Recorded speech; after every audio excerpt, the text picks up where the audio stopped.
Hi guys, Monique here. Okay, so what I wanted to do was just do an update to the video that I shot on January 30th, talking about being uncomfortable with homeschooling.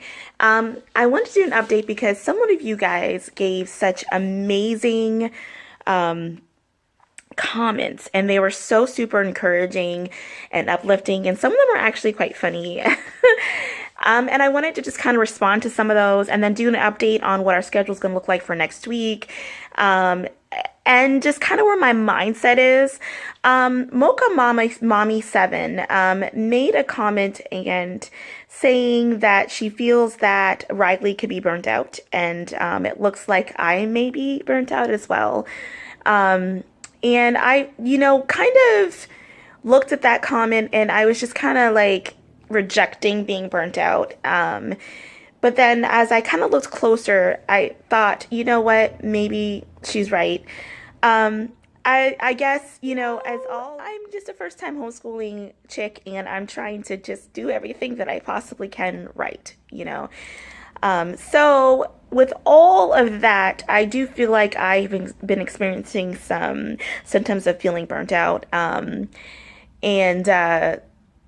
hey, we're moms, we're wives, we're daughters, we are church leaders. We wear a bunch of different hats. So that's what's going on. So, I'm kind of reflecting and taking that in. And she asked at the end of it, so what do you think was causing the uneasiness and how was the reflection? And I'm still, to be honest, Mocha Mommy 7, I'm still reflecting and I'm still praying and writing things down and trying to just taking it slower with Riley, I guess, is the main thing. Not beating myself up for not doing this, and this, and this, and this. Do you know what I mean? Like, you don't want to homeschool your children and feel like in the back of your head you're not doing enough for them. So, just kind of taking thank you to everybody who responded. The learning ladder, I just need to say that you gave me a lot to think about and a lot of ideas. Nicole Walton, she remarked that we could probably be twins, and we probably could, child. I don't know. She talked about how she also faced a lot of things, and she introduced, sorry, I'm reading it as I'm going on. She introduced something called eclectic literature-based unschoolers, and that's really interesting.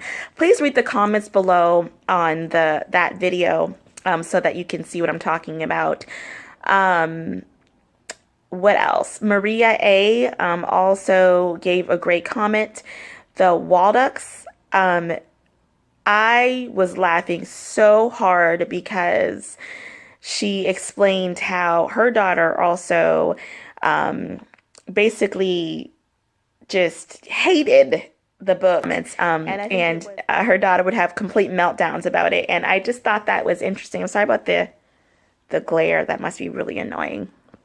And her daughter would have meltdowns about it. And just love the comments. So anyways, so I'm just going to show you exactly what our homeschooling is going to look like next week. So starting next week, Monday, our focus for February is for Valentine's Day. So we're going to do Valentine's Day up until obviously the 14th. And then after the rest of the month, we're going to do our 5 senses. And I have a bunch of sheets that I took off of Pinterest and Teachers Pay Teachers that really make that learning super fun.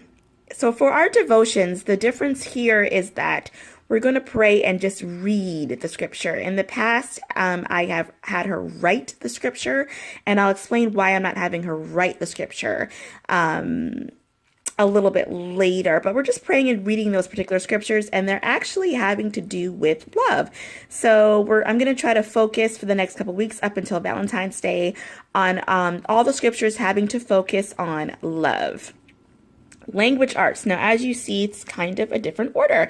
So typically we had morning work, and then we had language arts. Now, I decided to put language arts right after prayer and devotions because that is where she is bucking up against me. So as you see, we have Teach Your Child to Read still on there. But as a dear subscriber suggested... So other ways that you can spice up your language arts section, especially if your child is getting tired of Teach Your Child to Read, you can either this one I love, PowerPoint slides. So I have PowerPoint on my computer, and you just type in the phrases on the computer, and then Riley will click to the next word, and I think she will love that. Using a white erase whiteboard, writing all the words on index cards. It's easy. Copy the page and have her cut them into lines or strips and glue them back together, so that that could work too. So I love that. So I'm definitely going to incorporate that for Riley, so that she's actually not just sitting and reading the book, that she's actually using her hands. I think she will flip. So right after prayer and devotions, we have language arts, like I just said. So we're going to do read and color. Now, we've been experiencing great fun with these read and colors. And it's great because she's actually reading, and she doesn't know. Like, she's just more excited that she can color. Okay, so we work on this together, and it reinforces the colors, like in terms of reading them, and just, we have a lot of fun. So that's what we're doing. So that's what the read and color is. Okay, so, and then we go ahead and do a spelling test. So blue, love, to, and hat are the words that we're going to be reviewing. Teach your child to read on day 2. I've already explained that. A writing prompt, and then we're going to do a sight word of heart.